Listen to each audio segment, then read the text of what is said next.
Hi everyone. ಇವತ್ತಿನ ವಿಷಯ ಬಂದು ಮಿಸ್ಕನ್ಸೆಪ್ಷನ್ ಆಫ್ ಕ್ಯೂರಿಂಗ್. ತುಂಬ ಜನ ಏನು ಅಂದ್ಕೊಂಡಿರ್ತಾರೆ, ನಾವು ಕ್ಯೂರಿಂಗ್ ಮಾಡ್ತೀವಲ್ಲ ನೀರು ಕಾಂಕ್ರೀಟ್ ಅಬ್ಸರ್ವ್ ಮಾಡ್ಕೊಳ್ಳುತ್ತೆ ಅಂತ.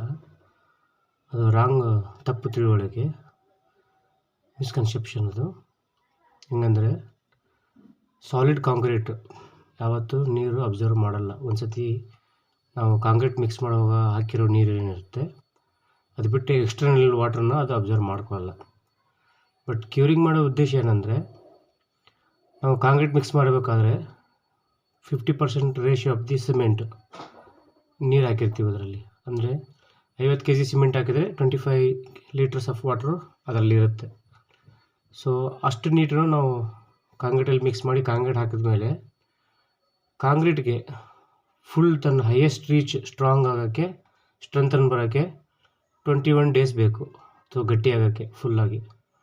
ಸೊ ಅಷ್ಟು ದಿನದವರೆಗೂ ಅದ್ರೊಳಗಿರೋ ಏನು ಮಾಯ್ಶ್ಚರ್ ಇರುತ್ತೆ, ಅದು ತೇವಾಂಶ ಇರುತ್ತೆ, ಅದು ಲೇಟಾಗಿ ಡ್ರೈ ಆಗಬೇಕು.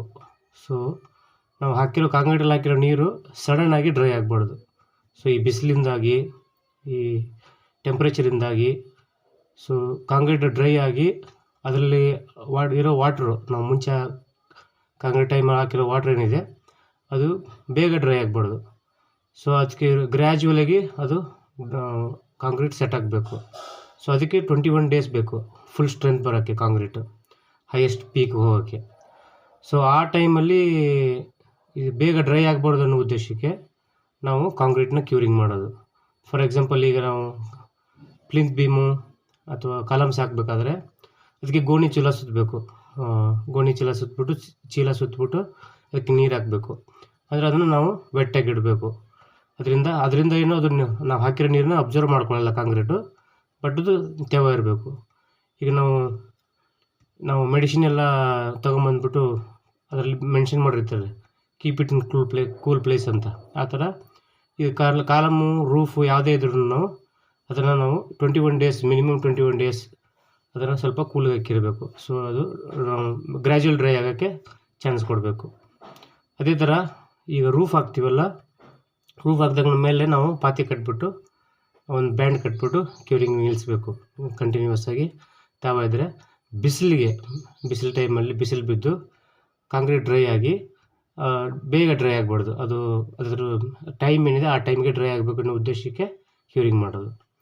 ಬಟ್ ಇದು ಕಾಂಕ್ರೀಟ್ಗೆ ಸರಿ ಹೋಗುತ್ತೆ ನಾನು ಹೇಳಿರೋದು. ಪ್ಲಾಸ್ಟ್ರಿಂಗ್ಗೆ ಸ್ವಲ್ಪ ಡಿಫ್ರೆನ್ಸ್ ಬರುತ್ತೆ.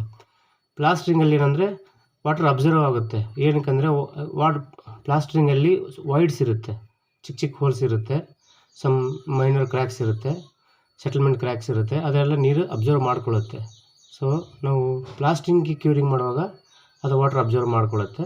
ಅಂದರೆ ಎಲ್ಲನೂ ಅಲ್ಲ, ಅದು ಎಷ್ಟು ವೈಡ್ಸ್ ಇದೆ ಆ ವೈಟಲ್ಲಿ ನೀರು ಸೇರಿಕೊಳ್ಳುತ್ತೆ. ಅದರಿಂದನೂ ಅದು ವೆಟ್ಟಾಗಿ ತೇವಾಗಿರುತ್ತೆ. ಸೊ ಕಾಂಕ್ರೀಟ್ಗೆ ಡಿಫ್ರೆಂಟ್ ಆಗಿರುತ್ತೆ, ಪ್ಲಾಸ್ಟ್ರಿಂಗಲ್ಲಿ ನೀರು ನಾವು ಕ್ಯೂರಿಂಗ್ ಮಾಡಲೇಬೇಕು, ಮಸ್ಟ್ ಆ್ಯಂಡ್ ಶುಡ್ ಮಾಡಬೇಕು. ಅದು ತನಗೆ ಬೇಕಾದಷ್ಟು ಕ್ಯೂರಿಂಗ್ ಅಬ್ಸರ್ವ್ ಮಾಡ್ಕೊಳ್ಳುತ್ತೆ, ಬೇಡದ ನೀರು ಬಿಡುತ್ತೆ, ಕೂಲಾಗಿರುತ್ತೆ. ಅದಕ್ಕೂ ಕೂಡ ಸೆಟ್ಟಿಂಗ್ ಟೈಮ್ ಇದೆ. ಅಷ್ಟು ದಿನ ನಾವು ಕ್ಯೂರಿಂಗ್ ಮಾಡಬೇಕು. ಅಟ್ಲೀಸ್ಟ್ 7 to 10 ಡೇಸ್ ನಾವು ಪ್ಲಾಸ್ಟ್ರಿಂಗ್ ಕ್ಯೂರಿಂಗ್ ಮಾಡಬೇಕು. ಅದೇ ಕಾಂಕ್ರೀಟಿಗಾದರೆ 21 ಡೇಸ್ ಕ್ಯೂರಿಂಗ್ ಮಾಡಬೇಕು. ಸೊ ಮ್ಯಾಕ್ಸಿಮಮ್ ಕ್ಯೂರಿಂಗ್ ಮಾಡಿದಷ್ಟು ಒಳ್ಳೆಯದು.